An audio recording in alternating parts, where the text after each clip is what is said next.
In a big revelation, Karnataka MLA Janardhana Reddy, BJP leader, in an exclusive interview with News9, accused Deputy Chief Minister of the state, Congress leader D.K. Shivakumar, of exposing the MUDA scam in an attempt to oust his own Chief Minister, Congress leader Siddaramaiah, from power. Take a look at this. MLA Janardhan Reddy stated that it was Shivakumar who obtained the confidential documents linked to the MUDA scam, aiming to weaken Siddaramaiah's position.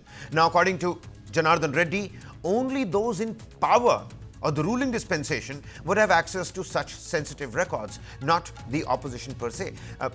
Janardhan Reddy, he further claimed that Congress leaders are well aware that removing Siddaramaiah could destabilize the government. Yet, Shivakumar, with his eyes on the Chief Minister's seat, is allegedly spearheading efforts to push Siddaramaiah out. And that is why he is trying to build a case against Siddaramaiah by bringing out the MUDA scam and take him down.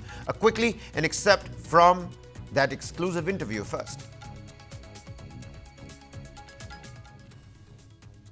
MUDA ಹಗರಣ ಅಂತ ಬಂದ ತಕ್ಷಣ ಏನು ಭಾರತೀಯ Janata ಪಕ್ಷದವರಿಗೆ applications ಎಲ್ಲ apply ಮಾಡಿ ಮುಡಾದಿಂದ ತೆಗೆದು ಮಾಧ್ಯಮಗಳಿಗೆ ಏನಾದರೂ ಬಿಡುಗಡೆ ಮಾಡಿದ್ದೀವಿ ನಾವು.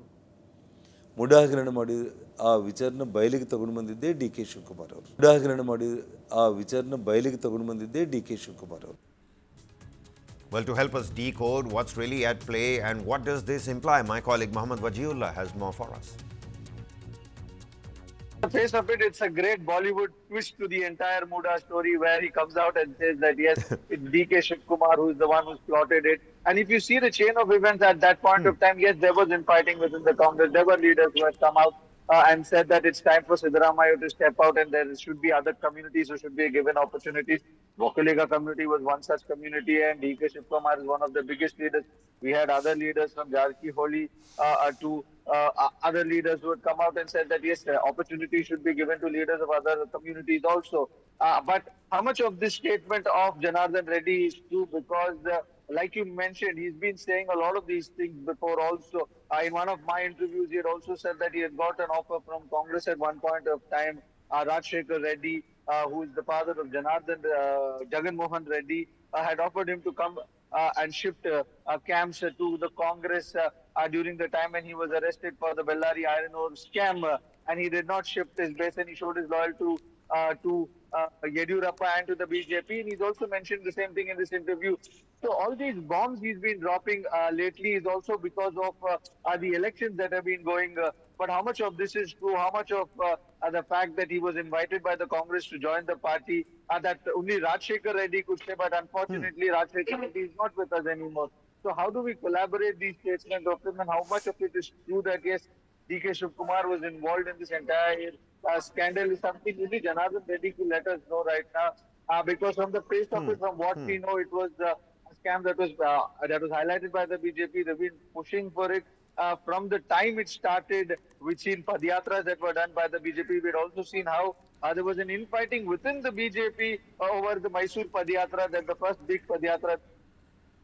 Well, now, even as Vajji brings us those updates, the political battle in Karnataka certainly is intensifying. The Congress and the BJP exchanging sharp rhetorics and words over corruption and graft allegations. First up, B.S. Yediyurappa has now reacted to allegations made by the D. Kunia report. He said that I am not at all bothered about any such charges. We will feel the consequences, and I don't think there is any problem. There's a court and there's a case that's going on. Listen in.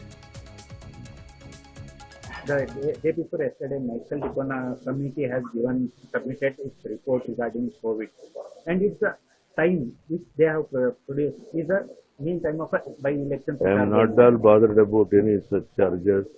We will face the consequence. There is a court also. We will take protection, and I don't think any problem in it. Sir, but the Supreme. Now, just for context, Siddaramaiah had earlier said that the government will take necessary action against B.S. Yediyurappa and Sri Ramulu once the Kunia report is reviewed. He said, and I quote, the D. Kunia committee submitted a detailed report to the government in August, spanning over 1,700 pages. Now, currently, a subcommittee is reviewing this particular Michael D. Kunia report, and the government will then decide on further action that is to be taken or not. Now, the COVID Irregularities Commission, led by Justice John D. Michael Cunha, has recommended criminal prosecution against former Karnataka Chief Minister B.S. Yediyurappa and former Health Minister B. Sri Ramulu. The Commission's report highlights irregularities in the procurement of the PPE kits during their tenure. Chief Minister Siddaramaiah, he also hit out at Prime Minister Modi's recent ATM accusation, suggesting that the Prime Minister is still reeling from the BJP's defeat in Karnataka. Take a look at this. Taking to social media platform X, he said, and I quote, "How conveniently a politically motivated complaint from Karnataka's liquor traders reaches him with lightning speed. Yet, the recommendation by a retired judge-led investigation committee to prosecute former Chief Minister BSY and Health Minister Sri Ramulu for COVID-era corruption appears to have evaded the Prime Minister's attention. Prime Minister Modi, were you unaware that your own party's government was profiting from people suffering during the pandemic?" Now, Prime Minister Modi, while campaigning in Maharashtra's Akola, had said that wherever a Congress government is formed, that state becomes the ATM of the party's Shahi Parivar. Meanwhile, BSY, he said that whatever Prime Minister said about the liquor shop scam in Karnataka is 100% correct. This is BSY on your screens again.